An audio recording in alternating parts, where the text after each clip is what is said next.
नमस्कार, मैं हूं पुनीत पाठक और आप देख रहे हैं मध्य प्रदेश की बात। बहुत स्वागत है आप सबका। मध्य प्रदेश में भले ही उपचुनाव की जंग के लिए बिगुल अब तक न बजा हो, यानी चुनाव की तारीखें ना आई हो, लेकिन मैदान पर कई योद्धा उतर चुके हैं। बयानों के तीर चल रहे हैं और इन बयानों के तीर से निशाना कुछ अपनों पर है और दुश्मनों पर तो है। चंबल एक्सप्रेसवे, कर्ज माफी और फिर पिछली सरकार के मंत्रियों के विभाग की जांच के मुद्दे पर बीजेपी और कांग्रेस आमने सामने। सवाल ये उठ रहा है कि कोरोना संकट की इस घड़ी में सियासतदानों को उपचुनाव की टेंशन इतनी क्यों है। चर्चा करेंगे इस पर, पहले एक रिपोर्ट देखें।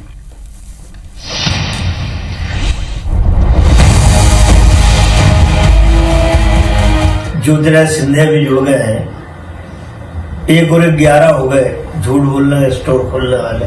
ये तो उल्टा चोर कोतवाल को डांटे ऐसा हो रहा है।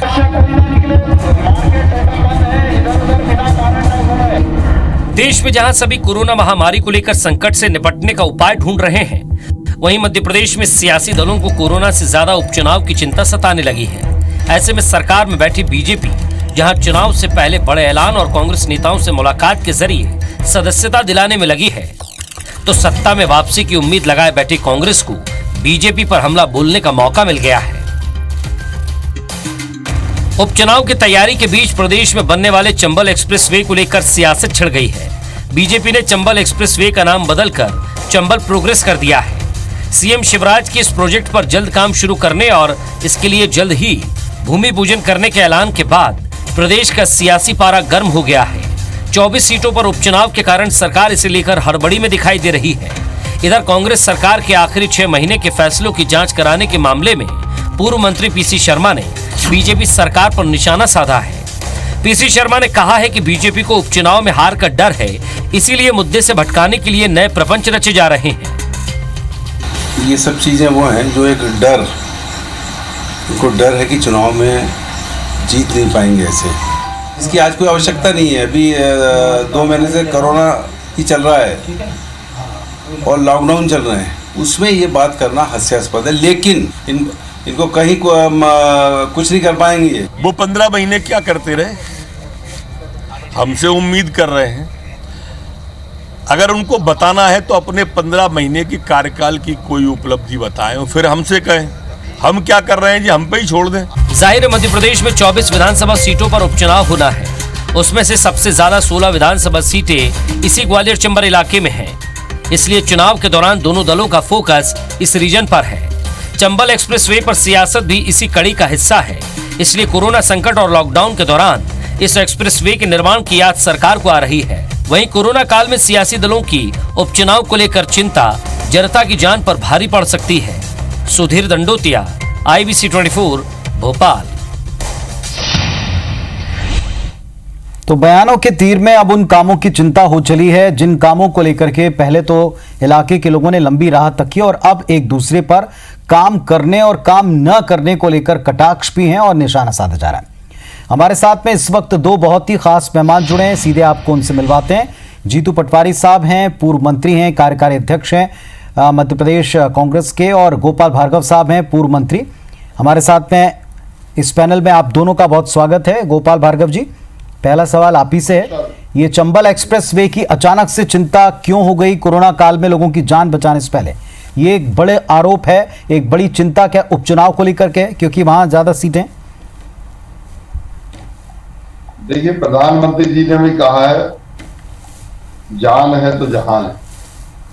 हमें जान की भी चिंता करना, जहान की भी चिंता करना। जहान से तात्पर्य है लोगों की रोजी रोटी, विकास के कार्य, राज्य को आगे बढ़ाने का काम और देश को आगे बढ़ाने का काम, ये प्रधानमंत्री का मूल मंत्र। इसी बात को दृष्टिगत रखते हुए जहां हम पूरे जोर शोर के साथ प्रभावी रूप से कोरोना नियंत्रण पर काम कर रहे हैं, उसी के साथ में जो रुके हुए विकास के काम थे, इन कामों में गति डालने का प्रयास हम कर रहे हैं। लगभग 3 महीने इस पूरे संक्रमण के लिए होने को जा रहे हैं। आप स्वयं देख रहे हैं कि राज्य के विकास की गति थम सी गई। इसी बात को दृष्टिगत रखते हुए चौथे चरण में बहुत सी बातों पर छूट दी गई और इस छूट के साथ में यह भी है कि विकास के जो भी रुके हुए काम छोटे हों या बड़े हों रहेंगे, लोगों को रोजगार भी इससे मिलेगा और राज्य का विकास भी इससे होगा। इसी परिप्रेक्ष्य में सारा कुछ किया गया है इसे चुनाव या उपचुनाव से जोड़ के देखना मैं मान के चलता हूं कि उचित नहीं है और ये सामान्य प्रक्रिया है। जीतू पटवारी जी, स्वागत है आपका मंच पर। और जैसा आपने सुना भार्गव जी को, और पहले भी अगर आप बाइट सुन रहे होंगे तो कहा है मंत्री महोदय ने, नरोत्तम मिश्रा जी ने, कि अपने 15 महीने के कार्यकाल को देखें तब काम किया नहीं, और आज जब हम घोषणा कर रहे हैं तो आप आरोप लगा रहे हैं।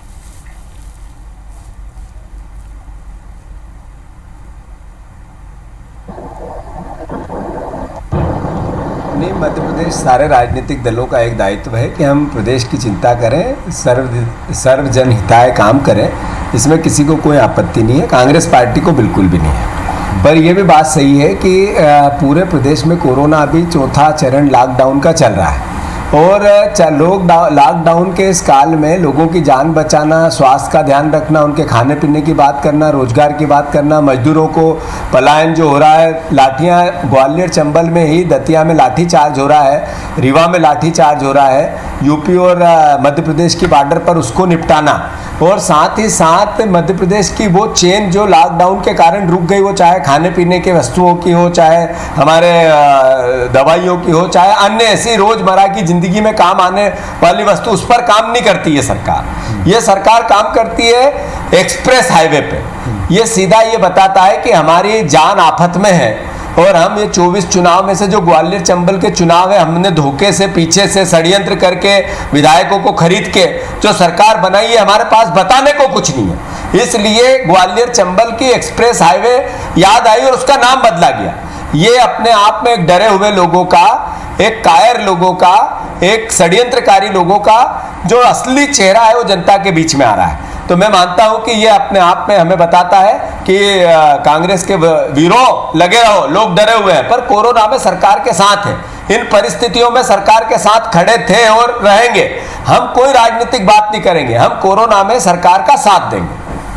जहां तक गोपाल भार्गव जी का सवाल है, मैं हर बार, मेरे पिता तुल्य है, इनकी बात में कभी ज्यादातर कभी गाय बगाए सवाल करता हूं, नहीं तो काटता ही नहीं हूं। पर यह बात जरूर है कि मध्य प्रदेश के मुख्यमंत्री डरे हुए हैं। उनको जिस लाइन पे काम करना चाहिए उसके विपरीत एक विचलित व्यक्ति की तरह काम कर रहे हैं, और ये मध्य प्रदेश के हित में नहीं है। मैं आपके जरिए गोपाल भार्गव जी से अनुरोध करता हूं कि मध्य प्रदेश के मुख्यमंत्री का माइंड स्थिर करें, कोरोना की जंग के लिए जितनी समस्याएं प्रदेश की उनसे लड़े।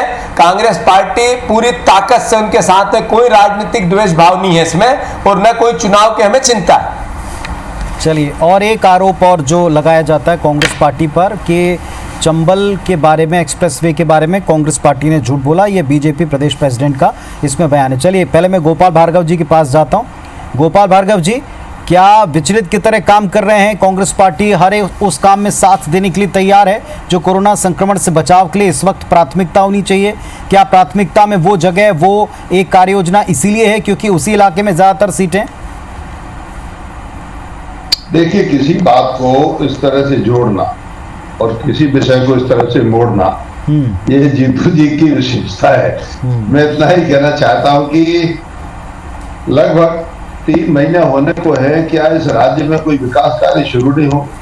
अब जब तीसरा ये चरण खत्म हो गया, चौथा चरण शुरू हुआ लॉकडाउन का, तो उस समय स्थायी आदेश जारी हो गए कि प्रदेश के जितने ही विकास के काम, चंबल एक्सप्रेस या जो भी उसको नाम दे, उससे नहीं, सारे विकास के काम, पुल पुलियों के, भवनों के, सारे और अन्य काम, निर्माण के कार्य, जिससे मजदूर को लिए काम मिलता हो, सारी चीजें। तो मैं मान के चलता हूं कि ये किसी भी ऐसी सरकार के लिए जो जिम्मेवार सरकार है, विकास प्रिय सरकार है, विकासशील सरकार, उसके लिए आवश्यक था। कोरोना से तो लड़ाई हम लड़ ही रहे हैं, और निरंतर आप देख रहे हैं कि दुनिया के जितने भी देश हैं उनमें हिंदुस्तान आज भी बहुत अपनी 133 करोड़ आबादी के बावजूद बेहतर स्थिति में है। तो ये सारा का सारा जो है, और मध्य प्रदेश में जो व्यवस्थाएं हैं पूरी दुनिया तारीफ कर रही है। महाराष्ट्र में सारे लोग जो निकलते हैं, रास्ते में मुझे प्रवासी मजदूर मिलते हैं तो वो कहते हैं महाराष्ट्र में तो मुझे पीने के लिए पानी नहीं मिला, और मध्य प्रदेश में जब हम आते हैं तो यहाँ हलवा पूरी तक हमारे खाने को मिल रही। तो इससे बड़ी बात और क्या हो सकती है कि मध्य प्रदेश में शिवराज जी रहे, या ये भी बड़ी बात हुई है कि मध्य प्रदेश के मजदूर जो हैं वो पटरी के ऊपर, उनकी जान चली गई, ये भी बड़ी बात है कि कई सारे जगहों के ऊपर मजदूरों के एक्सीडेंट हुए। खैर उस तरफ मैं जाना नहीं चाहता, लेकिन ये भी बड़ी बात है और आप बहुत जिम्मेदार गंभीर नेता हैं, आपको भी बातें ज़रूर तकलीफ देती होंगी, जैसे हमें देती हैं ऐसे निश्चित तौर पर आपको भी देती होंगी, खासतौर पर बयान। जीतू पटवारी जी कुछ कहना चाह रहे हैं?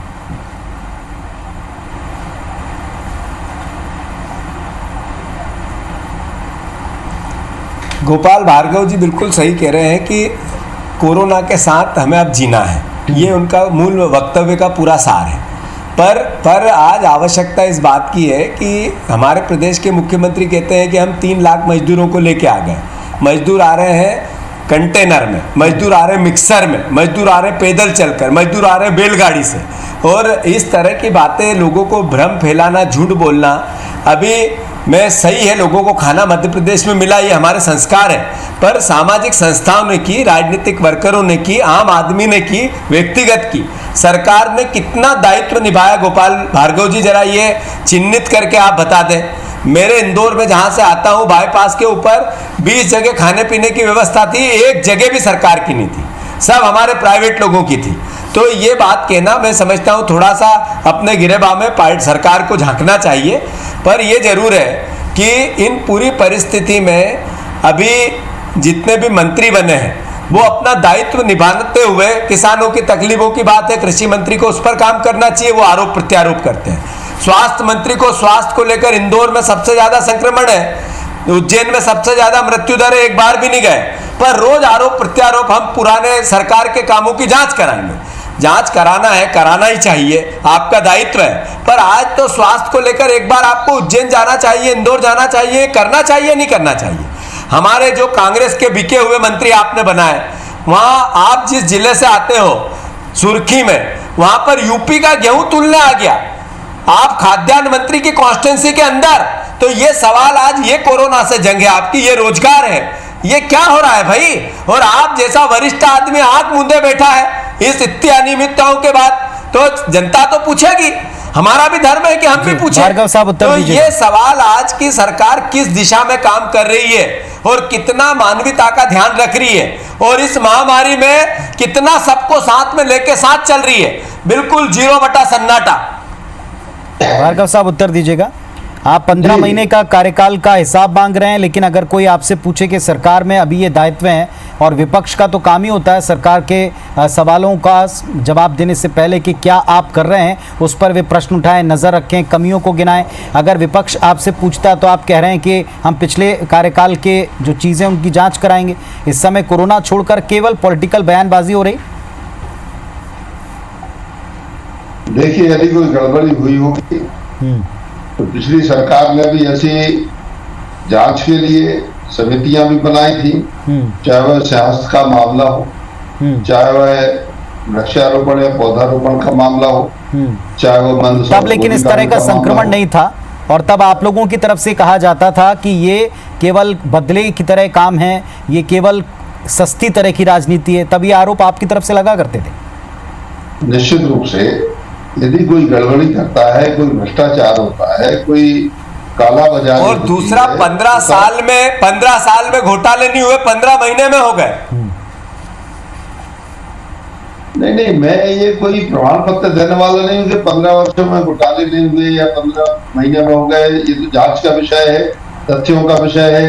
जांच एजेंसियां इस काम के लिए करेगी, उसके लिए SIT, STF वगैरह ये तमाम प्रकार की होती है, लोकायुक्त है, UWA, ये सब करेगा। मैं सिर्फ इतना ही कहना चाहता हूँ, जहां तक ये प्रश्न है कि मंत्री लोग या मुख्यमंत्री क्यों नहीं गए इन सब चीजों के लिए दौरा करने को, कोई उज्जैन क्यों नहीं गया है कोई। अब क्या होता है कि जब कोई मंत्री कहीं जाता है तो मैंने देखा कि सारा सिस्टम, सारा तंत्र, चाहे प्रशासन हो, चाहे उसके विभाग के कर्मचारी हो, चाहे अन्य कर्मचारी हो, और चाहे पार्टी के कार्यकर्ता हो, उसके पीछे लगा, और सारा काम जो है जो वास्तव में होना चाहिए था। अब अस्पताल में यदि मंत्री जाएगा तो सारे के सारे लोग जो हैं, डॉक्टर, सिविल सर्जन, CMHO, ये सारे के सारे उसके साथ में पीछे हो जाए। तो जो वास्तव में मरीजों की मदद का काम है, देखने का काम कर, अब ये प्रभावित होता है। इस कारण से अभी मंत्री दौरे नहीं कर रहे। लेकिन मंत्रियों के जाने पे, भार्गव जी, मंत्रियों के जाने पे या उनके आने की सूचना पर कई सारी चीजें दुरुस्त की जाती हैं, ये बात भी आप जानते हैं। अगर उनको ये डर हो कि किसी भी समय मंत्री का इंस्पेक्शन हो सकता है, और ये शैली तो खुद शिवराज सिंह चौहान जी पहले रख चुके हैं। हालांकि इस दौर में बहुत कुछ बदला है और बदलना पड़ेगा, लेकिन ये बात तो आप भी जानते हैं कि अगर विभागीय मंत्री, क्षेत्र का मंत्री अपने विभाग की कमियों को दुरुस्त करने की तरफ कभी भी कहीं भी निकल सकता है, तो उसके नतीजे जमीन के ऊपर काफी त्वरित दिखाई पड़ते हैं। इस बात से तो इनकार नहीं है ना जी। लेकिन ये सब सामान्य परिस्थितियों में होता है। असामान्य परिस्थिति जब कोरोना जैसा संक्रमण हो, तो मैं मान के चलता हूं कि इसमें अव्यवस्था ज्यादा फैलेगी, व्यवस्था कम बनेगी। जी जीतू पटवारी और कुछ कहना चाह रहे हैं?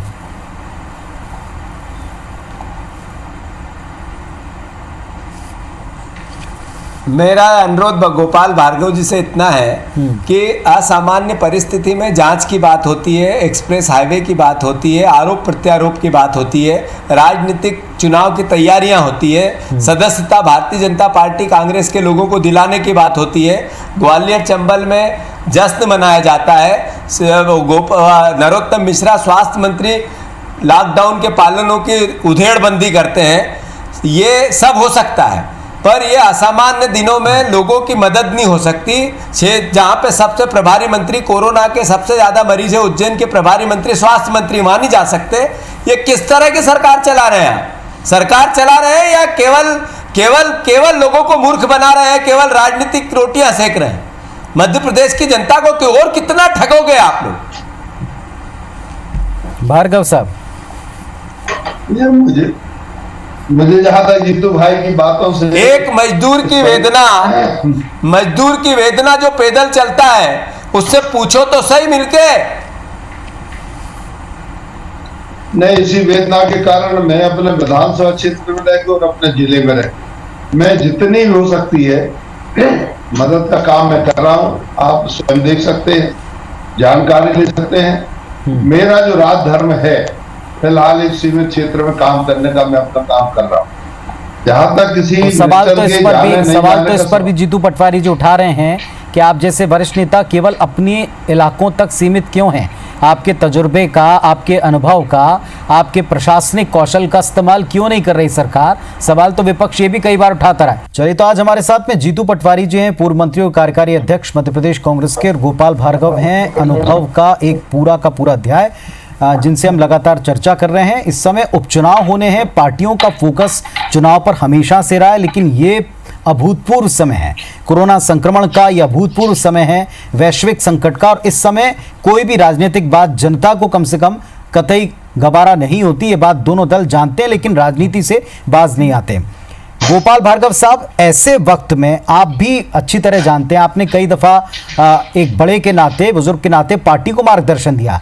क्या ऐसे वक्त में जिन चीजों की आप खुद खिलाफत करते रहे कि आप पॉलिटिक्स ना करें, आप जांच की बात कहकर के राजनीतिक हवा ना दे बयानों को, वो प्रेस कॉन्फ्रेंस जिसमें आपको कोरोना की बात करनी है, उसमें आप मंत्रियों का समूह बनाने की बात करते हैं जो 15 महीने की सरकार के कार्यकाल की जांच कराए।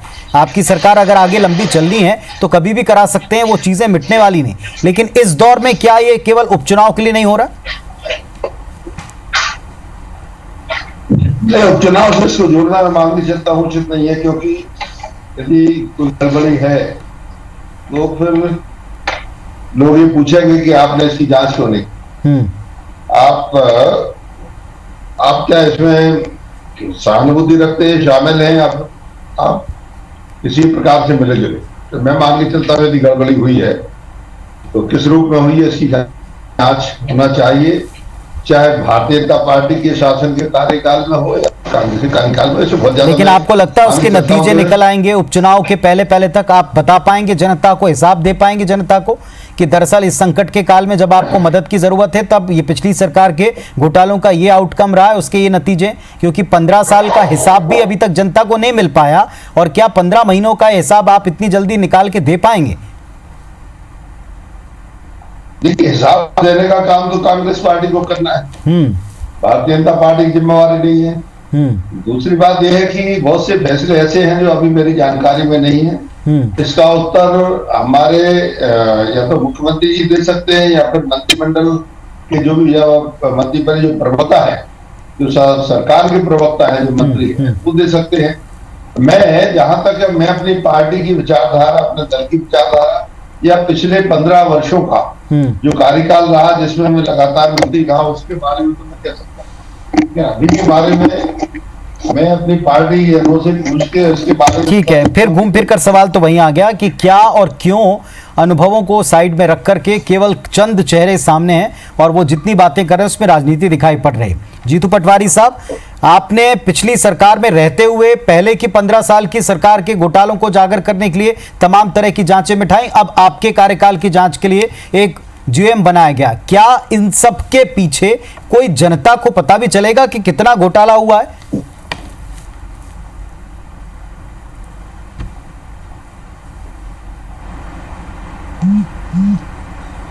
दो बातें बहुत महत्वपूर्ण है।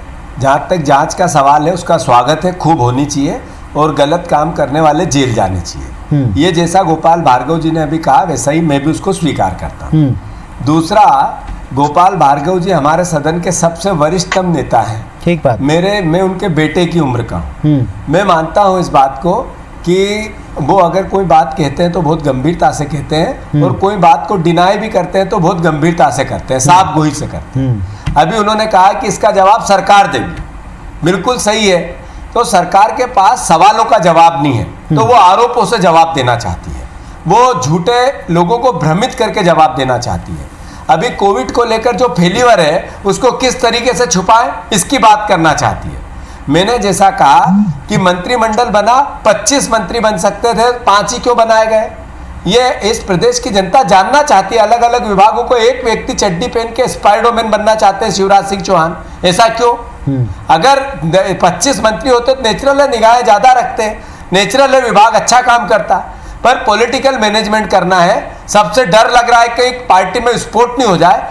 कई विधायकों की आवश्यकता है, उनको बनाना चाहिए, पर बिके हुए को बनाना है, खरीदे हुए को बनाना है, तो पार्टी मैकेनिज्म नहीं बिठा पा रही है, सरकार मैकेनिज्म नहीं बिठा पा रही है। तो इसका खामियाजा मध्य प्रदेश भुगत रहा है, उसके लोग भुगत रहे हैं, उसकी जनता भुगत रही है, और लोग मर रहे हैं, पीड़ित हो रहे हैं, दुखी हो रहे हैं, एक्सीडेंट से मर रहे हैं, बीमारी से, कोविड से मर रहे हैं। अब अगर थोड़ा सा केवल उपचुनाव को लेकर के हम बात करें तो उनके ज्यादा स्टेप सामने भुखमरी से मर रहे हैं। जी जी अब जीतू इससे जी, ज्यादा भयावह स्थिति स्टेप आप क्या हो देखें, सकती है? तीनों स्टेप आप देखें। एक तो आपकी पार्टी से एक पूरा प्रमुख धड़ा सामने वाली पार्टी ने तोड़ लिया। दूसरी बात, जिस तरीके से उन्होंने काम करना शुरू किया उसमें सरकार के ऊपर, पिछली सरकार के ऊपर आरोप लगाकर एक बड़ा क्वेश्चन मार्क खड़ा कर दिया, जांच की बात कह के जनता के मन में बात रजिस्टर करने की कोशिश कर रहे हैं। तीसरी बात यह कि अब उन कामों की तरफ फोकस है जो उन इलाकों में आते हैं जहां पर उपचुनाव होने हैं। कैसे जवाब देगी कांग्रेस पार्टी? आपकी शक्ति का एक हिस्सा उनके पास चला गया, भले ही वो किसी भी तरीके से गया। दूसरा, अब उन इलाकों की तरफ उनका फोकस है, आप सरकार में है नहीं। पिछली सरकार के कामकाज की कई खामियों को उजागर करने की बात वो भी करें। कैसे मुकाबला करेंगे?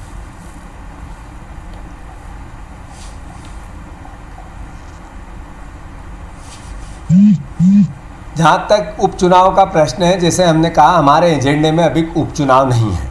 हमारे एजेंडे में एक कोविड से जो जनता दुखी हो रही है उसको उभारने में सरकार की सहायता है। जहां तक चुनाव किस बात लेके जाएंगे, चुनाव में ये कहेंगे हमने सरकार किस मुद्दे पे गिराई, हम जो विधायक है वो वापस लड़ेगा, बीजेपी बोल चुकी है 22 के 22 को हम टिकट देंगे, तो वो ये कहेगा कि मैं किस लिए मैंने पार्टी को धोखा दिया, किस लिए आपके वोट का अपमान किया, किस लिए मैं बिका। वो क्या जवाब है इसका?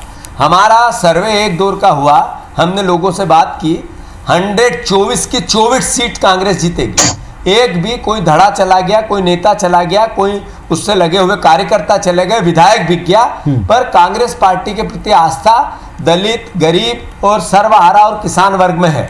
मैं मानता हूं कमलनाथ जी का जो 15 महीने का कार्यकाल है जी, मिलावट के खिलाफ जो युद्ध था, जो माफियाओं के खिलाफ युद्ध था, जो पारदर्शिता शासन प्रणाली में थी, जो प्रदेश को एक नया आयाम देने की बात थी, जनता के दिल में घर कर गई। मैं मानता हूं 24 की 24 सीट कांग्रेस पार्टी जीतेगी। चलिए, दावा है 24 की 24 सीटें जीतने का। दूसरी तरफ दावा है कि पिछली सरकार के कामकाज का हिसाब किताब या उस समय हुए जो गलतियां हैं उनको हम उजागर कर देंगे। जनता सब देख रही है, कौन पाला बदल कर किधर गया है, क्यों गया है, जनता अच्छी तरह समझ रही है। फिलहाल इस वक्त ये जरूर चाहेगी कि दोनों पक्ष जनता को बचाने का काम करें, ना कि अपने दल को बचाने का या विरोधियों पर कीचड़ उछालने का। बहुत शुक्रिया आप दोनों का जुड़ने के लिए। नमस्कार, धन्यवाद।